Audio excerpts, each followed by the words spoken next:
This microphone's gonna die, by the way.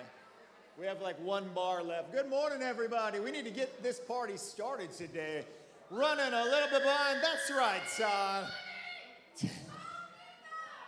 Todd's ready to party. All right, good morning, everybody. Hey, whoa. Hey, Carter. What are you doing back there? Yeah. We'll remind him that you don't need to turn my volume up very high. I'm pretty much already loud. Good morning, guys. Good to see you guys. Look at all your faces. I hope every single one of you is here because you are going to be joining with your parents in our meeting right after church today to get signed up for our camp retreats. So everybody, right after service, y'all, right after service, we're going to take about 25 minutes right after church, get everybody finished signing up. If you do not know if your parents have signed you up yet, or if you're like, oh, I forgot about camp, I got to get signed up, you need to text your parents right now and tell them, be down here for the camp meeting. Can you throw up those announcements, please, Will? Make sure you are getting signed up for that today. Get everything turned in because we have to finalize all of our information. Quentin, are you signed up for camp? Are you sure? You're positive? 100%. All right. Good. All right, Quentin. Good job. Now, parent meeting right after service. Camp is 4th, 5th, and 6th. We are back at Three Trails Camp. I'll take that. I believe that's probably Whoa. All right. And then I want to make sure we all see what's coming up. How many of y'all are helping out with Breakaway? Who's all helping out with Breakaway in any way? That is awesome. I'm so proud of you guys for serving, being a part. You guys are going to have an awesome time seeing up here all week this week. It's always great. And it always leaves the church smelling like a elementary school locker room. Thank you. It's got like a mixture of smells going on in the church, and it's amazing. And we're so looking forward to it. And we have an amazing week of 135 degrees every day, I think, is what's coming up. But yeah. Now, because there's Breakaway, we will not have Wednesday night service because most of you guys are serving all day, so do that. And then we will go right back into August 4th, the following Wednesday. You're going to wake up bright and early and get dropped off at 8 in the morning, because we are starting out just running that day. Boys, this is what happens when all my guys scoot their chairs over to one side of the room. Yeah. Now, I want to make sure everybody knows because we will start sign-up sheets for this so we can kind of get an idea. August 22nd, last week Kelly came up here and kind of shared about this organization called Happy Bottoms, and they bring in diapers, and they do a distribution downtown for families and people that can't always afford diapers. And I know that sounds kind of weird, but diapers are expensive, and if you have a child and maybe you've hit some hard times and you're thinking like sometimes just covering those basics is really tough. So we are going to be doing something, have a little fun with this, but on August 22nd, we are going to take a group of people downtown to serve. So right after church, we'll feed you guys some pizza or something, and then we'll load up in some vehicles and go downtown. We're going to help serve with this. We're going to help just organize their diapers. Some of you will be like wrapping and unboxing and preparing them for handouts. There is something that everybody can serve and be a part of with this. And so that's why I think it's great. So whether you're a 6th grader through seniors, you all will have different assignments if you come to join with us. This is going to be one of those things of serving. We just got through doing 2 weeks of talking and teaching about serving and going beyond yourself and looking out for the needs of other people. This is an easy way. I know a lot of you guys are doing Breakaway this week, and that's awesome. This is even another. We just 2 easy ways of serving and being a part of something bigger than yourself. So start thinking about that August 22nd. We will be sending out emails and letting parents know. I'm going to remind parents at our meeting today of this stuff's coming up. So Probably next week or right after camp, we'll do sign-up sheets for anybody that thinks they're going to go to that so that we can start preparing rides and figuring out what we're going to do. Where is Kelly? Kelly, I know you said this before, and I meant to ask you. We're going to do a little team competition for a diaper drive here. So we are going to set up little things for your groups, and when you bring in diapers, you are going to stack them. And we're going to see which team can bring in the most diapers for this. In the winning team, I'm going to bring you guys donuts every Sunday in September. But you got to bring in some diapers. So 6th grade guys will be a team. 7th grade guys will be a team. 6th grade girls will be a team. So we'll just set up things all around this room. So for the next few weeks, we will start collecting diapers. Now, Kelly, the size of diapers they will need to bring is any diapers from newborns through 5. Size 5. All right. But that'll all, we'll post all that. So right now, just buy baby diapers. Get some diapers, bring them in. That will start next Sunday. Next Sunday, we will start that diaper drive, all right? So be ready for that, okay? All right. That's all of our announcements. What do you got, Will? I don't like how things aren't built in the United States anymore. I bought a TV last week. It said built-in antenna. I don't even know where that is.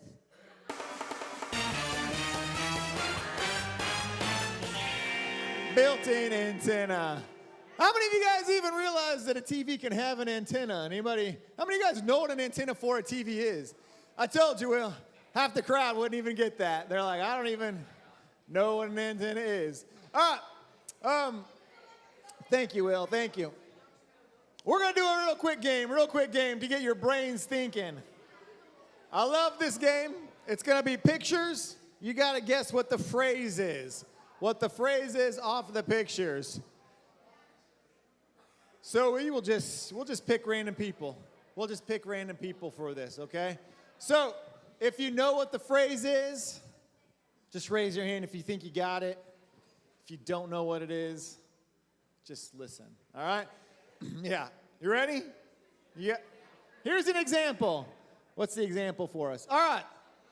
So there's a box and there's a pig. It's out. So the phrase would be pig out. You guys, we've done this game before. Everybody remember how this is played? Okay. Box pig. Yes. Square pig. All right. Do we have, where'd my wife go? Do we have the winning stuff for them or no? We can? We can heat up stuff for them real quick, right?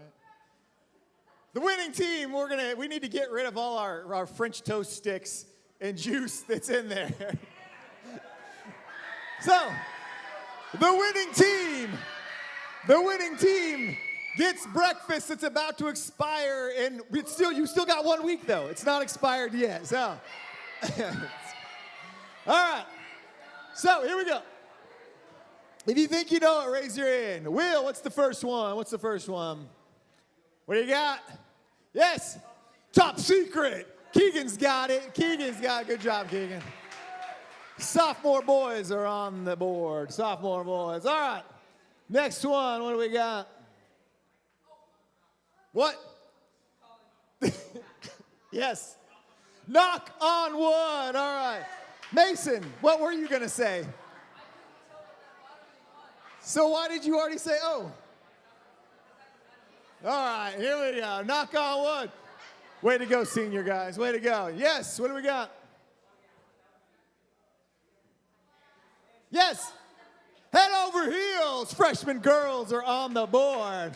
Freshman, I could not figure that one out. I was like, happy heels? Is that a thing that girls say? I don't know. All right. Here's our next one. Yes. To be or not to be. Way to go. Way to go. Freshman? Sophomore. All right. Sophomore girls are on the board. What's our next one, Will? Who just yelled that? Way to go, Andrew. Sorry, no one gets the point because Andrew had to talk. Next up, what do we got? Okay, leaders. Leaders, are we aware of the rules here? Y'all are the worst. All right. Leaders are not allowed to speak. Not allowed to speak. Will, what do you got? I don't remember this one. Yeah, Jack. Foot. Oh, a foot in the door. Way to go, Jack. Way to go. What? 3 more. All right, what's the next one? Oh, Mason, what is it? No, shh, don't say anything. Oh, good job, Mason. 6 feet underground. You were just really guessing on that one, weren't you? You were like, all right. Were you counting the feet when you started talking? You're like, 6 feet. 6 feet underground. All right. Senior guys are in the lead, right? Because you're the only one. All right. Think outside the box, Keaton. Whoa. Whoa. Is there one more? Is that it? Last one. Last one.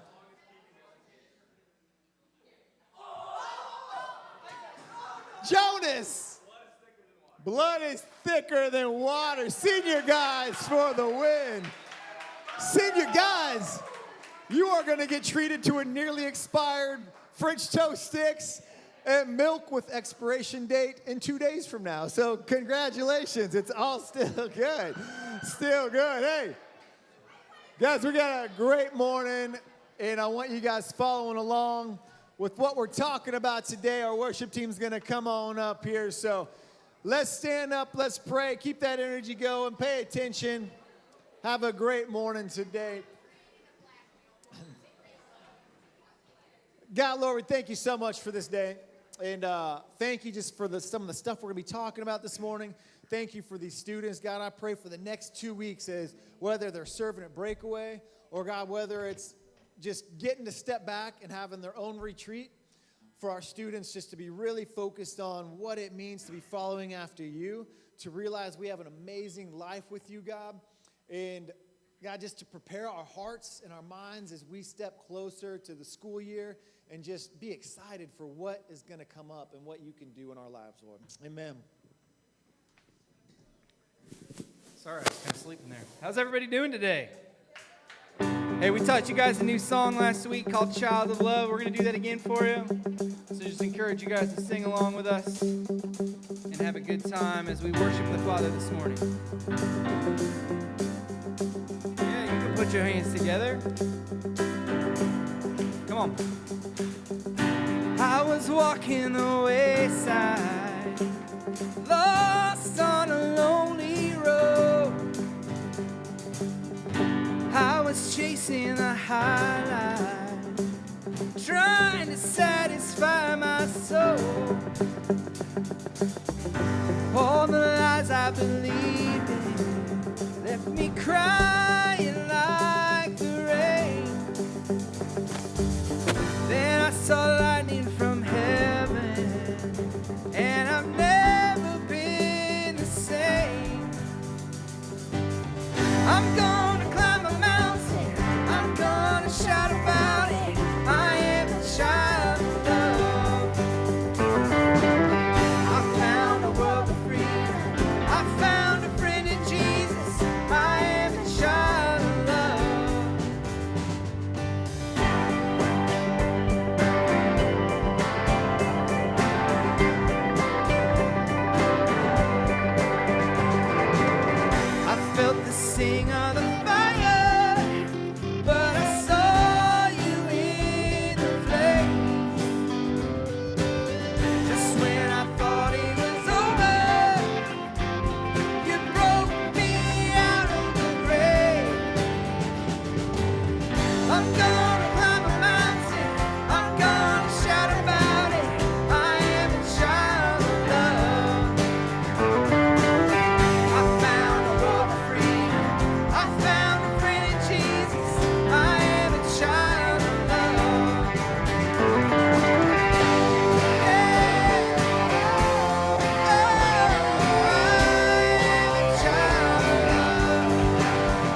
that with us.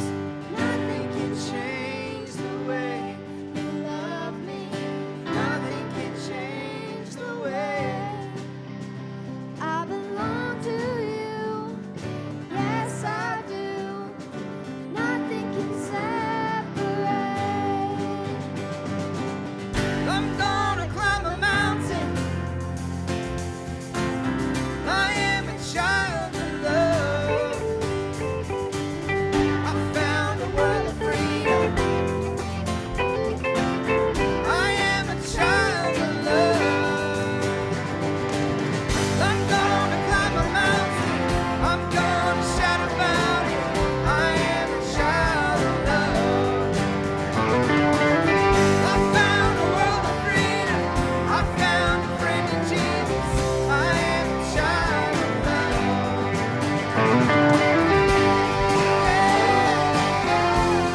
I am a child of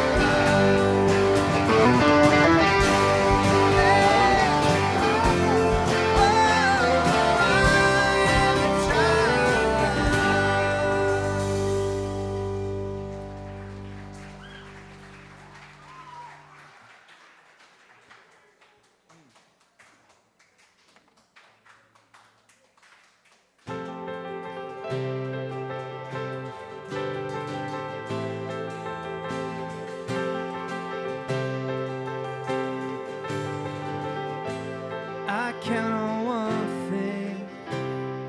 The same God that never fails will not fail me now. You won't fail me now in the waiting. The same God who's never late is working all things out. You're working all things out. Yes, I will lift you high in the lowest valley. Yes, I will bless your name. Oh, yes, I will sing for joy when my heart is heavy in all my days. Oh, yes, I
Thanks for worshiping with us, guys. You can have a seat.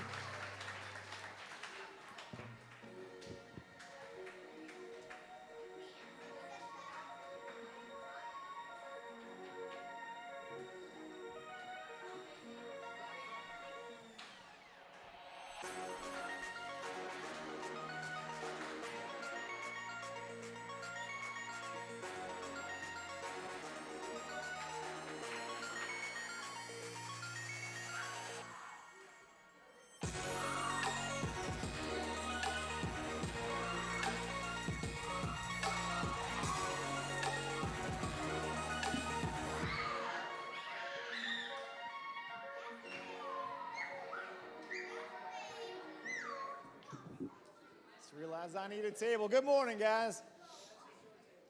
Yeah, it's a little table. I don't know what happened to all our... let me use this.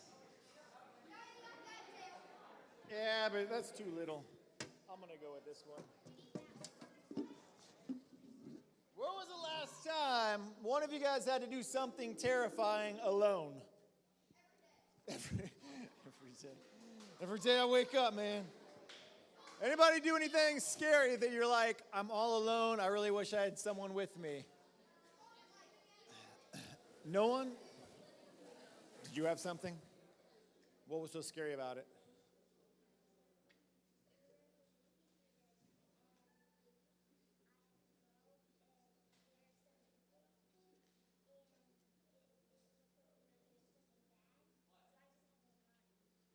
You left the movie theater and there's people outside doing that looked like they were bad, and you just ran? All right, that can be scary.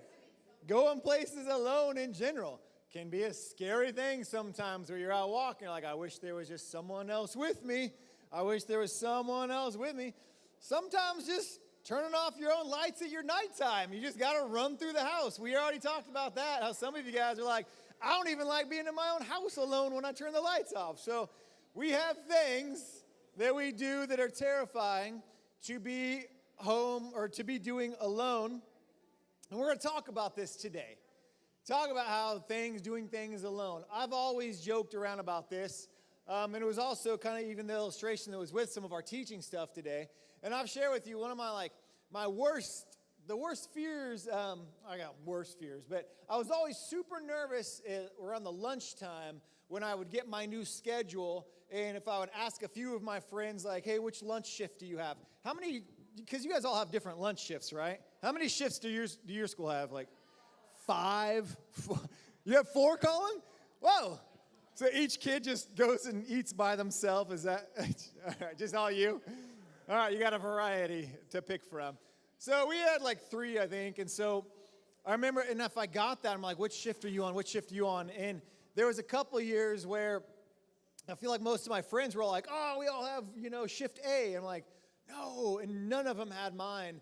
It was my junior year or senior year even. I thought, dang, man, because even then, even as a senior, and I wasn't like, nervous to be around people or anything like that in high school, but it was just like, I don't want to go because there's that feeling of I get my lunch tray and I don't know who's going to be in the shift because my closest friends I know are not in there. Does anybody relate to that at all right now? Or is it, okay, and you get your tray and you kind of walk in as you're walking into the cafeteria and you're just thinking, please let me recognize at least like one person. Let there be somebody in here that I know that I'm friends with. And it's really important to me that I got to be friends with them. I don't want like a group of friends that I just kind of know who they are. And then you're like, can I sit here with you guys? Because that's just as like scary to me of having that feeling like, what if they're like, no, we're not on that level yet. You got to keep walking. And so I always had this fear, like I'm going to go in the cafeteria. I'm not going to know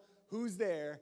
And I'm just going to go sit by myself or something. And so I was just so nervous. And luckily, even that year, there was a guy on my team, and he was a sophomore. And I was like, well, I at least know him. He lives down the street from me. Like we've done some stuff together. And so I was able to sit with Josh. And actually, that table ended up being some of my closest friends, even though they're a couple years younger than me that year. And so that fear of doing something alone, going somewhere alone. I mean, a lot of us, even when you have like a task and a simple task, you'd be like, hey, come with me. Hey, I'm gonna go do this. Come with me. Hey, I'm gonna go to the bathroom. Come with me. Like, and that's not just girls, all right? Because I know high school boys that do some weird stuff too. I'm not gonna throw out names, but they know who they are. Yeah. And they, it's just funny. It's just funny what we do, isn't it? And so we all have this thing where we want it to like come with. Because we don't want to do this stuff alone. Whether it's, I just don't want to do it alone, it's more fun with them, or it's scary to do these things alone. I don't want to go do these things alone. I want someone with me to do this stuff. And so sometimes you need that other person or someone with you to go do these things with. And this is kind of what we are talking about today, this idea of why we do small groups, why we do what we do, and why we're going to be even changing a few things in the future a little bit even more. So hold on, you can put that hand down for now. You'll have time in your small groups to kind of talk a little bit more about this stuff.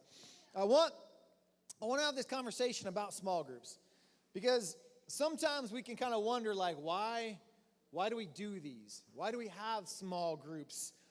And sometimes we can even have that fear of why we do small groups. For some of you, like, my big thing is I don't want church to always just be come, someone talks to you, and then you leave. We want you to have interaction with one another. We want you to talk with one another. And I know for some of you, you're like, I'm good if that doesn't happen. For some of you introverts, you're like, please don't go to small groups. It's all right. All my introverts out there, just give a shout out, introverts. See, it's a trick question because the introvert would never shout out. That's why they all got silent.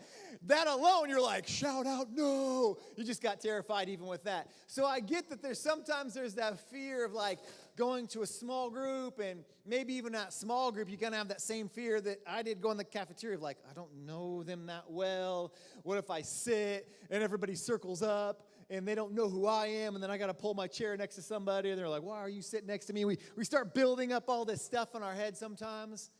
But I want you to think about like why we do what we do and why we have these small groups. And I know some of you can have hang-ups with this. You get in there and you're like, I don't really want to talk because maybe I don't know these people that well. Or maybe like the person sitting across from me is way different than who I am. Maybe they're just weird. I've done middle school guy small groups for many years now. They're weird sometimes, all right? Sometimes they got their little things and their quirks. I get that. But you don't always have to be just like someone in order to do life with someone and in order to have community with someone. Some of my closest friends are nothing like me, and that's part of what makes it great. That's part of what's awesome about some of this stuff. And so we can have these things built up around it, but when we actually start doing life together, it changes things. What I do know is we weren't created to just like come to a church, sit and listen, and then leave and go out and try to do this faith, go out and try to grow as Christians alone. If you were in the 9 o'clock service, you heard a couple of men get up there and share how they would accept Christ and they were trying to live for it, but they knew if I have to go do this alone, I'm not going to make it. And they talked about a ministry that poured into their life and walked with them through things. And that's what made the difference. And so I thought, man, that goes perfect with what we're talking about here today.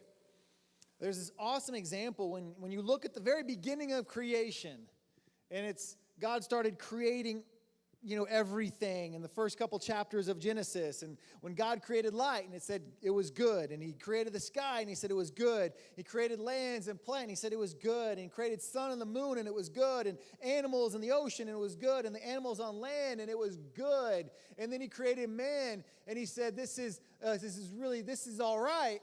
But then he said, but it is not good for him to be alone. It was the first part ever in the creation of everything where God said, but this is not done yet. Man was not meant to be alone, and so he created a partner for man. All right? So he created someone to be with. And so I think that's so huge when we think about that he was not meant to be alone. For you guys, for students, it's not good for you guys to just listen and then leave and not feel like you have other people that you can lean on, other friends your age that you can lean on, or a leader that you can share stuff with that you can, maybe there's been stuff going on in your life that's really good and you want to share that with, or maybe there's just a struggle going on in your life and someone you can share that with. And that is everything why God set up the church with this. And we're going to talk some more about this even at camp here in a couple weeks, about the purpose of church and what we do. But one of the verses, and I've shared this with you guys a lot before, and I always want you to remember this verse in Hebrews chapter 10, where the writer reminds them of the importance of coming together, not just sitting in a crowd and listening, but coming together, where he says, we can hold on tightly without wavering to the hope we affirm, for God can be trusted to keep his promise.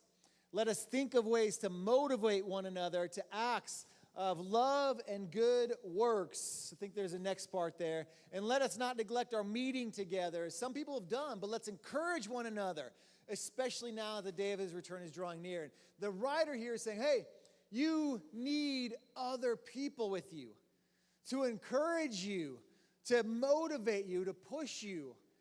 This is what these men at the 9 o'clock service were talking about. And this is what we share with you guys so often. There's one thing I know to be true, and you older students have seen this, or you're living it right now. The more you draw into the community, into your small groups now, those people, if you really start investing in it, become some of your good and close friends. And they become the people that you can really lean on in life. And people that don't get connected into small groups, that just kind of always sit there and be like, hey, now I'm out. Those tend to be students and even adults that we see just kind of fall away from the church because they have not grown in their community. They may have attended a crowd level, but they never started developing into a community of believers. And our older students, I know you guys can, we're not pointing out names or anything, but you guys have seen this happen in your lives. The ones that started drawing together in community, living out Scripture, are the ones that you can see, man, we've leaned on each other. They're not perfect. But the ones that just kind of did crowd stuff are the ones that slowly start stepping away. Because that's not how they were created to do life. And that's not what the church was supposed to be about. And that's not what small groups were supposed to be about. And so I want you guys, as you guys go to small groups today, just be thinking about, what is the purpose of this group that I have? Is it just to come and we talk about 3 or 4 questions that our leader throws out to us? Or is this a group of people that I can really start to trust and share more with? Now, we want to have fun in those groups, and I love leading with our guy groups. I love leading middle school guy groups because I never know what they're going to say and what we're going to do. But they always make me laugh, and it's 90% a good time usually. 10% sometimes I'm just like, I don't even know what went on there. But it made me laugh. But they talk about stuff and we share things. And I hope that's taking place in your group. But it needs to be beyond just, okay, my leader asked 5 questions. Let's be honest. You can wait for the same 3 people to answer those questions so that you don't have to talk. Or you can start to be active with it. You can start responding and getting something out of it. You can start to encourage one another. Ask questions about what somebody else is doing. Be honest with your own life. If one student responds in a way and you're like, I don't understand that, then you should be able to ask questions and say, hey, I don't know if that's what I think. And be able to talk about that. It should be a safe place. Everything in that scripture in Hebrews just talks about how you're there to encourage and to motivate, to be real with one another.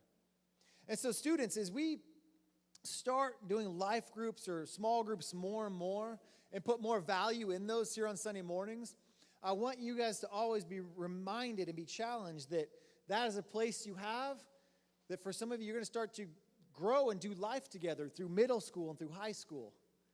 You're going to start to really learn to depend on those people. For some of you, those are going to become your closest friends and people that you trust because God did not intend for you to do stuff alone. And so for 6th and 7th graders, this may be something kind of newer to you. For some of you juniors and seniors, you have learned this group means everything to me. And it's so cool to watch those things grow. We always talk about it. We talk about it at retreats and camps, but it's the same goes thing for here for Sunday mornings. You will always get what you put into it. If you want to come and never be a part of any of it, it's what you're going to get. You're not going to get much out of it.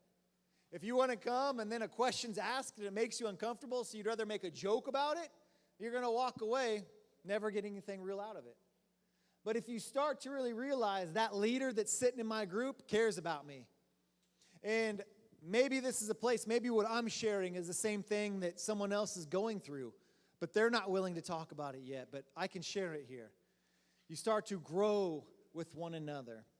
And that is what we are hoping small groups can start moving more towards. In fact, here pretty soon, in the next couple weeks, this part is going to become a lot shorter, because I do realize that giving you 15 minutes a lot of times on a Sunday morning is not time to grow together. It's not time. I know for us, sometimes we get through like 2 questions, because by the time I get through, how's your week, what's going on, get everybody focused, we don't have a whole lot of time to really talk about what's going on in here. And if small groups were the main part of what we're doing, and we're going to be going back to Exodus coming up this next semester, and going back to more large group stuff, then we need importance and value in our small groups. Because I see that value and that importance in it. And I want you guys to experience that. I want you guys to really see this group on Sunday morning as someone I can do life with. Someone I can live out Hebrews with.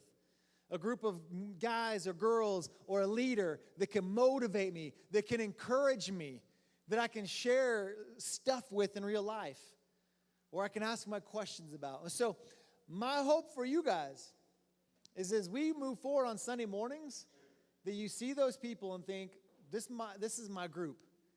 These are my church. These are my people that I can do life with, that they are there for me, that I can grow with, that I can be honest with. That is the key to all of it. Like, that is the part of just growing in a body together. And so I'm going to pray, let you guys break into your groups and really talk about, do I feel comfortable in a small group? Be honest with each other. It's okay. Be honest about, if there's real stuff going on in my life, hey, is this a group you feel like you can share with? I'm going to encourage you if you're like, I don't know if it is. Be honest about that. Because I think there's a lot, too, when one person says, I don't know how people will react if I am honest with things. Because you might have 2 or 3 other friends in there that go, hey, we want to be able to share with each other. So you might have people that are going to encourage you to be that. So whatever it is, I want you guys to really spend some time in talking about that, talking about how small groups have helped you or what you feel like that can be, because our goal for this year is that's your group. Those are your people. And we want it to feel that way. We want that to know these people love you, and that leader in that group loves you, and that this is what it's about, growing together, doing life together. Let's pray. God, Lord, I thank you. I thank you for this challenge. Sometimes in church, we have made it very easy to get by without ever being real, without breaking down into a small group, without having other people talk to us or ask us questions. And it's really easy to come sit in a crowd and listen to someone and then leave without ever getting real with somebody. And so I pray here on Sunday morning, God, as our students need someone to share, to talk with, that they can see the value of that. They don't have to wait to be 20, 22, 23, 24 years old before they finally start really sharing their faith with each other and talking with each other. But they can have just authentic faith and realness. Questions and doubts, all of that stuff can take place in their small groups because they know there's going to be leaders and other people in there that love them, God, that want them to be here, that don't want us to miss out on anything. God, that is living out this faith together, Lord. Amen. All right, I'm going to give you guys time to dismiss. 6th grade guys, Andrew's going to be with you guys right over there in that corner. Go and circle up where we normally do. Boys, I think